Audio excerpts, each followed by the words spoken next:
大家好，我哋度歡迎所有中意高質音響嘅朋友。如果你嘅車原裝音響嘅表現聽落好咁力，但又想有高品質嘅聽覺享受，到底應該點做好呢？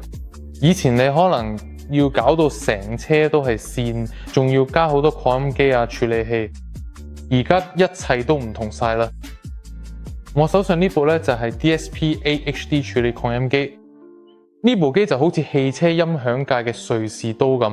佢個 size 只係大過部智能電話少少，但係已經有4聲道擴音同埋8聲道處理器收納喺入邊。你而家收咗緊 ACV 頻道，我叫 Pavel， 我哋即刻開始啦。而家畫面入邊一個人正喺度非常之投入咁樣唱緊一首外語歌，佢嘅表情睇落去好陶醉，完全沉浸嘅音樂嘅旋律當中。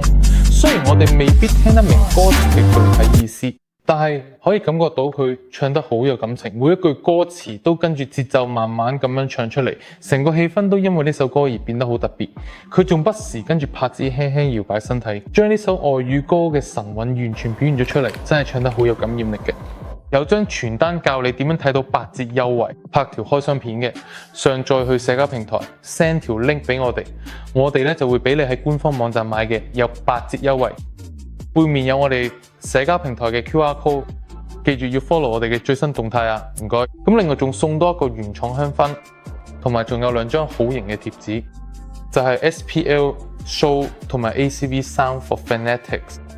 呢度有一條用嚟接駁音響同電源嘅線束，仲有條 PC USB 線可以用電腦 App 嘅設定，最後仲附帶咗一個紅外線遙控器。呢件實物就係咁樣嘅，遙控器點樣都知啦，大家都識。紅外線控制就係咁樣嘅，即係話呢個 micro jack 插頭我哋要插入去擴音機，插去呢個位，然後個燈就要擺啲遙控器嚟到佢地方，咁樣遙控器就可以直接對住個燈嘅控制，用遙控器就可以操作處理器。如果你用其他裝置聽歌，好似用 USB 手指咁樣就好方便。遙控器係用呢個盒裝住嘅，要留意遙控器係要另外買，唔係同擴音機一齊送㗎。套裝入邊咧，仲有2張 ACV 同埋 SPL Show 貼紙嘅，仲有1張有折扣嘅宣傳單張，一份保養證同埋一份使用說明書。咁我哋正式開始介紹之前咧，我諗先同大家解釋下咩係音頻處理器，因為而家呢啲器材都已經越嚟越普及，但係其實背後嘅原理好少人真係明白嘅係咩嘅，同埋究竟有咩用。你睇下，平時喺屋企聽音響，通常你面前都會擺住嗰2隻大喇叭。你就坐喺中間，所以音場都係集中喺你面前嘅中間位。但喺車審入邊咧，情況就完全唔同。一般嚟講咧，中低音喇叭咧會裝喺腳邊啊，高音喇叭咧就裝喺倒後鏡附近，後邊咧就有啲同軸喇叭咧做後置音響。咁所以左邊嘅高音喇叭距離左耳大約30至50厘米左右。右邊啲高音喇叭通常就遠3至4倍啦，視乎架車有幾闊啦。中低音喇叭就更加亂晒大龍，左邊嗰個對住你膝頭彈，右邊嗰個就對住車門色板彈。至於後邊嗰啲後置音響就唔知擺喺邊。仲有你知唔知？有時後面都會有分體式音響，亦都有中低音同高音喇叭。如果你喺車入邊咁樣坐，左邊嘅高音喇叭就啱啱好直接射向你耳仔。當你揸緊車嘅時候呢，其實你成套音響只係聽到左邊嗰個高音喇叭，就係因為呢種嘅尷尬嘅情況，我哋先至需要用到音響處理器。呢個效果就係靠以下呢啲功能實現嘅。第一就係時間延遲、時間校正。好似我頭先講，左邊嘅高音喇叭離你大約50厘米，右邊嘅高音喇叭就離你有150厘米咁遠咯。多得聲音校正，我哋可以同左邊嘅高音喇叭講，你要比右邊遲5毫秒先開始播。咁樣咧，我哋就可以同時喺左右耳收到聲波。每一隻喇叭都係咁樣逐個聲道嘅調整，所以右邊中低音、左邊中低音同埋後置喇叭都可以分開獨立調校。下一個要做出正確聲場嘅重點，就係每個聲道分頻，即係分音器。我哋都知高音單元，即係高頻喇叭應該要喺自己指定嘅頻段播歌，中低音都一樣，其他喇叭都係咁。咁所以靠住音響處理器，我哋可以手動為高音單元、中音單元、中低音同低音炮全部自己調校。每個喇叭我哋都可以睇返自己嘅頻率範圍、分頻斜率，咁佢哋就會喺正確嘅頻段播歌。下一個可以做到正確聲場嘅重點呢，就係細緻嘅等化處理。咁所以靠住31段等化器，你可以修正每個喇叭頻率響應入邊所有嘅粒位，係啦，提升或者減低嘅峰值，同時可以消除中低音單元嘅多餘共振雜音。當佢膠件開始過分震動嗰陣咧，都可以靠等化器嘅修正翻。第四個，最後一個重點就係調整信號嘅音量同相位。如果你裝嘅時候咧，唔小心將喇叭嘅正負極接錯，都可以用軟件修正翻，仲可以調整每個喇叭嘅音量，咁樣中低音唔會蓋過高音，低音炮又唔會太突出。總之就係要將成個系統嘅音量平衡好，令到整體聲音聽落啱啱好。而家我哋正式講下我哋嘅音響處理器啦，先由外觀開始。機身係用嚟製嘅，裝嵌得好實淨，完全冇鬆動，亦都冇雜聲，手感好似一體成型嘅。散熱方面係被動式嘅，即係話唔會有風扇噪音，咁可以好安靜啲自己散熱。我哋一齊睇下兩邊嘅接口。喺呢個位置可以見到一邊有遙控器插口呢個部分，我哋陣間會再詳細少少同大家講，仲配備咗一個 USB Type A 接口，可以用嚟插 U 盤播歌，同時具備咗光嘅輸入功能，以及一個 PC USB 接口用嚟連接電腦設定處理器，而最後呢度仲有一個紅外線遙控器插口。佢機身另外一邊就有 USB Type C， 可以直接用手機或者高解析度播放器嘅播歌。仲有電源插口、低電平輸入、4對 RCA 輸出同埋一個接駁喇叭線嘅插口。咁另外仲可以撳用高電平開機，或者當 remote 線有信號時自動開機。特別係你用光纖或者 RCA 播歌嘅時候，你見到呢部機可以支援所有類型嘅輸入信號。而家我哋講下技術規格嘅處理器部分。佢用嘅 Asahi Kasei 嘅24位元晶片，取樣率更加係非常之高啦。咁有192 kHz， 我相信大部分中意玩車載音響嘅各位朋友咧，應該都聽過呢啲晶片。依家呢啲晶片嘅好多裝置都好常見嘅，喺市場上口碑都幾好。處理器有8個聲道，可以實現好多唔同嘅音響系統，無論係傳統3分頻加低音，定係而家流行嘅雙分頻前置加後置再加低音都得。順帶一提，你佢中意邊一種音響系統啦？嘅留言區話我知啦，我自己就最中意3分頻加低音。除咗有8個聲道處理器之外，機身仲有4個 D 類擴音聲道，佢就可以有高效率同埋最少發熱。咁啊，輸出功率咧係4歐姆時50碼，2歐姆時咧就有100瓦。冇錯，你冇聽錯。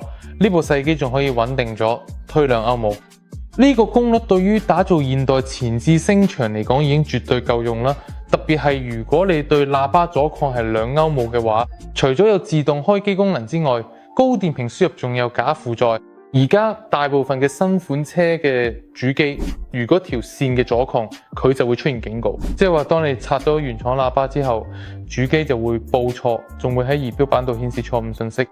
為咗避免呢個情況，我哋就有假輔助，即係話你接駁高電平輸入嘅時候，佢會模擬喇叭運作嘅原廠主機就唔會喺儀表板度報錯。個處理器本身好兼容，基本上所有新式音樂檔案都讀到，無論係 MP3、FLAC 定 WAV 都冇問題。你只需要插入 USB 手指，再用遙控器就可以控制佢。另外，機身內置嘅藍牙 5.1 模組仲支援 aptX HD 編碼，即係話你可以直接由電話度串流高品質音樂過去咧，音質完全唔會有任何損失。而家我哋一齊睇下呢個電腦桌面版嘅應用程式，試下點樣去操作嘅朋友仔啦。本來我想俾你哋嘅錄屏，不過而家有機會可以直接喺現成嘅車度拍俾大家。佢個 app 點用，佢梗係要把握啦。我哋就係安裝咗呢套系統，係順帶一提啦，俾咗安裝師傅聽，架車用緊 Harman Kardon 音響系統，所以唔可以直接將高電平信號接去擴音機。你要用一個專用嘅轉換器專門處理高電壓信號。我哋用嗰個轉換器可以頂到32伏，然後由佢再出低電平信號去擴音機。順帶一提，我哋用嘅推中低音單元嘅擴音機係我哋自己嘅 DX 2聲道300萬，所以話呢度嘅功率可以話係無限咁多，你想裝咩中低音單元都得，功率絕對夠晒用。即係話市面上而家 BMW 用咗任何中低音單元，佢都可以輕鬆推爆。我講緊呢部機嘅功率呢，真係多到用晒。好啦，依家我哋直接講下個應用程式點用。電腦版嘅應用程式就係咁樣嘅界面。預先同大家講聲唔好意思，因為你會見到我哋熒幕反光入邊，仲有就係我哋用熒幕錄影俾你哋，因為而家全部都係戶外即場操作嘅。本來我應該喺錄音室入邊拍呢條片嘅，不過因為遇到一啲技術故障問題，所以唯有要喺出邊拍。呢度嘅陽光真係非常之強烈，完全揾唔到地方可以避開嘅光線啦。總之，我哋而家正式開始啦。咁下邊呢度有處理器嗰8個唔同嘅音訊聲道，由第1到第8個聲道，大家都可以清楚嚟到。佢哋左邊呢就係成個音響系統嘅總音量，喺呢度可以去調校、減細或者加大個音量，仲可以喺延遲時間嘅計算單位，可以冇用毫秒定係用嘅米。咁講開延遲時間呢，呢啲資訊其實都係俾專業嘅安裝師傅嚟嘅。留意下。延遲時間最高嘅數值可以設定到25毫秒。如果我哋記憶冇出錯嘅話咧，呢個數值就等於大約8米半左右嘅長度距離。呢個數值表現出嚟嘅數據真係相當之唔錯嘅。目前喺市面上流通緊咗好多款唔同品牌嘅處理器擴音機軟件，都未必可以提供到咁大嘅延遲時間功能。另外咧，你都可以喺度轉換上位。如果你唔小心接錯佢正負極，可以逐個聲道獨立調校音量。譬如話，你可以將背景後邊嗰啲聲校細啲，而前面嘅聲就校大啲。其實總之咧，每個人都可以跟翻自己需要去獨立調校。佢上面你會見到咧，足足有31段等化器，仲可以調整埋個 Q 值。我哋唔使特別解釋咩係等化器啦，基本上大家都明白係咩意思啊，即係佢個頻率減少或者增加。全部都好簡單同埋一目了然嘅應用程式。左邊就有分頻器，不如我哋快啲睇下佢點用啦。例如話佢第4個聲道，最後邊右邊嗰個喇叭嚟。你睇下呢度咧有3種過濾方式，預設係用 Butterworth 濾波器，仲有 Linkwitz Riley 同 Bessel。例如我自己不嬲都用 Butterworth，覺得用起嚟比較順手。呢度咧係我哋設定最低頻率嘅地方。呢度就係最高頻率，因為安裝啲車門嗰啲喇叭係10厘米直徑嘅中音單元嚟㗎，所以我哋而家要幫佢進行調校。例如好似咁樣，將個頻率設定做200赫茲，用第2階，即係話喺喇叭由200赫茲第2階開始發聲，而上面就完全冇做任何高頻切割。即係佢會一路播到最盡。不如而家即刻示範下，我哋將佢切去1000赫茲。不如我哋試下佢啦。而家即刻用咗第1階嘅聲音，一聽就知佢高頻嘅聲已經完全冇晒。而家個聲咧聽落都幾平淡。我哋咁樣大家都明白啦。即係我哋移除咗個濾波器之後，高頻同中頻就翻嚟啦。等我而家再同你哋詳細咁講下咩叫斜率。其實喺呢個位都可以視覺上睇到，就係下面呢條帶，留意下每個8到6分貝咧，就係最平緩嘅衰減，係咪？相對嚟講，最急嘅就係每個8到48分貝。其實即係話去到200赫茲就會突然間跌落去，低過呢個頻率個喇叭就唔會再出聲。我都想特別提一提咧，呢度有個超正嘅功能，就係混音。你睇下呢個係咩嘅？呢個就可以將系統聲音混埋一齊。如果你係用緊第3方來源聽歌嘅話，呢個功能就好有用。例如你用藍牙連接去處理器，係咪？其實佢即係話佢聲音就會直接由你部電話嗰度出嚟，係咪？例如呢個倒車、泊車感應器，好似而家呢架車咁，係聲通常會喺喇叭度出。例如果部機佢嘅混音功能，當泊車感應器響起嚟嘅時候，你根本就完全聽唔到佢哋發出嘅聲。總之，其實呢度有呢個功能，所以即使你用藍，或者例如用高品質嘅 Hi-Res 音樂播放器經 USB 聽歌，泊車感應器嘅警告聲都會照樣喺喇叭播出嚟。認真講，呢個設計真係非常之貼心同埋好方便，即係你可以聽到高質素嘅音樂啦，音質嘅損失之餘呢，係車嘅原廠功能都可以正常運作。我就唔再深入講解個應用程式點用，費事成條片變咗一個悶到爆嘅1個半鐘頭講座。網上有好多教學片啊，教你點樣設定音響處理器。咁所以如果你有興趣，可以自己揾片睇下。而家我同你講下關於 DSP-8HD 同埋 DSP-10HD 處理器用嘅遙控器。呢個遙控器呢，體積都幾細嘅，淨係60×35毫米嘅大，仲有 OLED 顯示屏咧，用起上嚟好方便。操作係用旋轉同按壓式編密器嘅控制。用呢個遙控器，你可以調整總音量，亦可以獨立調整低音喇叭嘅音量，仲可以將處理器切換去靜音模式，即係去聲。你仲可以喺處理器入邊預先設定好嘅預設模式，即係話呢啲全部都可以用遙控器遠距離搞掂，唔使入去處理器嘅系統設定度搞。另外，你仲可以喺唔同嘅聲音來源，例如你而家正喺度聽緊收音機，突然之間想聽下你嘅 USB 手指入邊預先下載咗嘅 Hi-Res 格式音樂，只要簡單睇翻音源，就可以即刻享受你最中意嘅高品質歌曲。咁啦，朋友嘅係時候總結一下啦。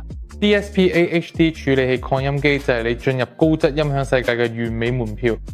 佢投入咗每1分1毫投資都係物超所值，因為功能強大而且多樣化，附送嘅配件亦都非常齊全。我係 Pavel， 嚟自 ACV 公司，多謝大家收睇。記住俾 like 留言，仲要訂閱我哋頻道啊！大家下次再見啦，下次見。